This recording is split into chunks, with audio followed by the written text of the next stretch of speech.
ग्वालियर लोकसभा में नेता प्रतिपक्ष एवं कांग्रेस के वरिष्ठ नेता राहुल गांधी द्वारा अमेरिका में आरक्षण को लेकर पूछे गए सवाल के जवाब में भाजपा लगातार हमलावर है। इसे लेकर बीजेपी का अनुसूचित जाति मोर्चा एक बार फिर कांग्रेस पर हमलावर है। बीजेपी के अनुसूचित जाति मोर्चा के अध्यक्ष कैलाश जाटव ने आरोप लगाया है कि कांग्रेस सत्ता में आई तो आरक्षण खत्म करेगी। भाजपा अनुसूचित जाति मोर्चा के अध्यक्ष जाटव ने कहा कि आज भी दलितों और मुसलमानों की बस्तियां गंदी है। कांग्रेस को सड़क पर उतरकर इन बस्तियों के हालातों को देखना चाहिए। 2014 के पहले अनुसूचित जाति जनजाति वर्ग के लिए ना तो शौचालय की व्यवस्था थी, ना ही उनके रहने की व्यवस्था थी। केंद्र में मोदी सरकार आने के बाद यह सब संभव हुआ। उल्लेखनीय है कि कांग्रेस नेता राहुल गांधी ने अमेरिका में आरक्षण को लेकर पूछे गए सवाल के जवाब में कहा था कि जब तक भारत में सभी लोगों में समानता नहीं आएगी तब तक आरक्षण व्यवस्था लागू रहेगी। उसके बाद ही आरक्षण को खत्म किए जाने पर विचार किया जा सकता है। इसी को लेकर बीजेपी कांग्रेस नेता राहुल गांधी के खिलाफ अभियान चला रही है।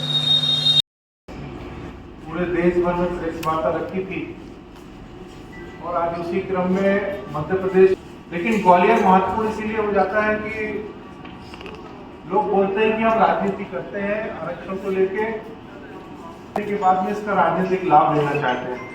लेकिन आज इस प्रेस वार्ता में मैं आपके सामने एक ऐसा पत्र करेंगे कि ये जो विचारधारा अभी राहुल गांधी की आई है यह पूरी कांग्रेस पार्टी की रही है। आज की तारीख अगर आपको याद हो तो आज इस देश के पहले कानून मंत्री, भारत रत्न नेहरू मंत्रिमंडल से इस्तीफा दिया था। आज ये ग्वालियर की प्रेस कॉन्फ्रेंस बहुत महत्वपूर्ण है क्या था। तो उस इस्तीफे के बाद जो उन्होंने पत्र दिया था जिसमें उन्होंने अपना त्याग पत्र दिया था वह आज आपके सामने है।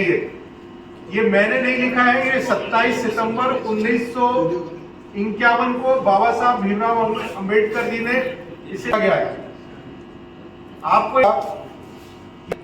और इसके जो वर्ड है वह मैं आपको बताना चाहता हूं। बाबा साहब भीमराव अंबेडकर कश्मीर से 370 की धारा हटाने के पक्ष में थे। बाबा साहब अंबेडकर अमेरिका में राहुल गांधी जी के द्वारा जो है आरक्षण के खिलाफ बोला गया कि हम अगर भारत में सरकार में आते हैं तो हम आरक्षण की व्यवस्था को ख़त्म कर देंगे। उसके विरोध में पूरे प्रदेश में इस तरीके की प्रेस वार्ता, धरना प्रदर्शन और प्रबुद्ध जन संवाद रखा गया था। उसी क्रम में आज ग्वालियर में भी एक कार्यक्रम हुआ है। क्या देखिए, कांग्रेस शुरू से आरक्षण विरोधी रही है, लेकिन वर्तमान 2024 के चुनाव में आपने देखा किस तरीके से उन्होंने अनुसूचित जाति वर्गों को बगराया, उनके दिमाग को भ्रमित किया और संविधान खत्म हो जाएगा ऐसी बात की। हम 1951 से बात कर रहे हैं, जब बाबा साहब ने आज के दिन 27 तारीख को नेहरू जी की सरकार से रिजाइन दिया था और वो रिजाइन पत्र भी हमने आपको दिया है। उस पत्र में स्पष्ट कहा गया कि कांग्रेस में नेहरू के द्वारा उनके प्रति क्या व्यवहार था। उस व्यवहार के प्रति पूरा अनुसूचित जाति समाज 1951 से पीड़ित था। राजीव गांधी ने भी समय समय पर अपना बयान दिया, इंदिरा गांधी जी ने भी समय समय पर बयान दिया और अब राहुल गांधी ने भी अपना बयान दिया है। उसका अनुसूचित जाति मोर्चा भारतीय जनता पार्टी मध्य प्रदेश पूरे प्रदेश में और राष्ट्रीय स्तर पर विरोध करता है। लेकिन सर, कांग्रेस कहती है कि बीजेपी को आरक्षण विरोधी है। कांग्रेस 60 साल इस देश में राज किया है। 60 साल में उन्होंने अनुसूचित जाति के लिए क्या किया, मुझे बताएं जरा। जैसे जो कर्मचारी हैं उनके लिए आरक्षण की ऐसी नीति लागू बनेगी कि आने वाले टाइम पर आरक्षण खत्म हो जाएगा, ये कहना है। देखिए, ये जो नीतियां बनी हैं ये कांग्रेस की सरकार में बनी थी। 2014 में जब मोदी जी आए, आप सबको मालूम है कि इस देश में अनुसूचित जाति का वर्ग का रहने के लिए मकान नहीं था, उसके लिए शौचालय नहीं था, उसके लिए चिकित्सा के लिए, इलाज के लिए कोई व्यवस्था नहीं थी और तो और शिक्षा की व्यवस्था इस देश की चरमरा गई थी। काले की जो नीति है उसको कांग्रेस ने अपनाया और देश के इतिहास को भुलाने के लिए शिक्षा दी गई।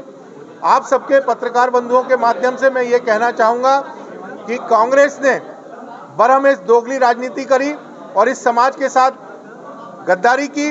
उनके दिग्विजय सिंह के द्वारा जो कहा गया कि आरक्षण का लाभ है जो अनुसूचित जाति वर्ग से हटाकर मुसलमानों को देना चाहिए, तो मैं दिग्विजय सिंह से पूछना चाहता हूं कि उनकी कांग्रेस सरकार में दलितों के लिए और मुसलमानों के लिए क्या क्या किया गया।